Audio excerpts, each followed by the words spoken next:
પાટણ ખાતે વિજયાદશમીના પવિત્ર દિવસે રાજપૂત સમાજ અને વિહિપ બજરંગ દળ દ્વારા સશસ્ત્ર પૂજા કરાયું હતું।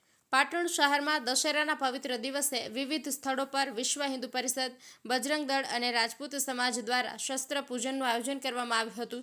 વિજયાદશમીના પર્વને લઈને પાટણ જિલ્લા રાજપૂત સમાજ દ્વારા આયોજિત શસ્ત્ર પૂજનના આ કાર્યક્રમમાં રાજપૂત સમાજના આગેવાનો સહિત યુવાનોએ મોટી સંખ્યામાં રાજપૂત સમાજની હોસ્ટેલ ખાતે ઉપસ્થિત રહી મંત્રોચ્ચાર વચ્ચે શસ્ત્ર પૂજન કર્યું હતું।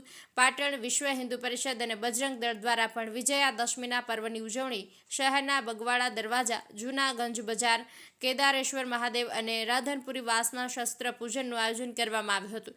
શહેરના બગવાડા દરવાજા ખાતે આયોજિત શસ્ત્ર પૂજનનું શાસ્ત્રોક્ત વિધિ સાથે પૂજન કરવામાં આવ્યું હતું। આ પ્રસંગે ગુજરાત પ્રદેશ ભારતીય ભાજપ પાર્ટીના પૂર્વ પ્રદેશ મહામંત્રી અને હુડકોના સ્વતંત્ર ડિરેક્ટર કે.સી. પટેલ, પાટણ જિલ્લા ભાજપ પ્રમુખ રમેશભાઈ સિંધવ, શહેર ભાજપ પ્રમુખ હર્ષ પટેલ, પાટણ નગરપાલિકા પ્રમુખ હિરલબેન પરમાર સહિત વિશ્વ હિન્દુ પરિષદ પાટણ નગર અધ્યક્ષ જગદીશ ઠક્કર, નગર મંત્રી રાકેશ પટણી, બજરંગ દળ નગર સંયોજક મેહુલ ભરવાડ સહિત મોટી સંખ્યામાં ભારતીય જનતા પાર્ટીના આગેવાનો, કાર્યકરો, વિશ્વ હિન્દુ પરિષદ અને બજરંગ દળના કાર્યકરો તેમજ આગેવાનો મોટી સંખ્યામાં ઉપસ્થિત રહ્યા હતા।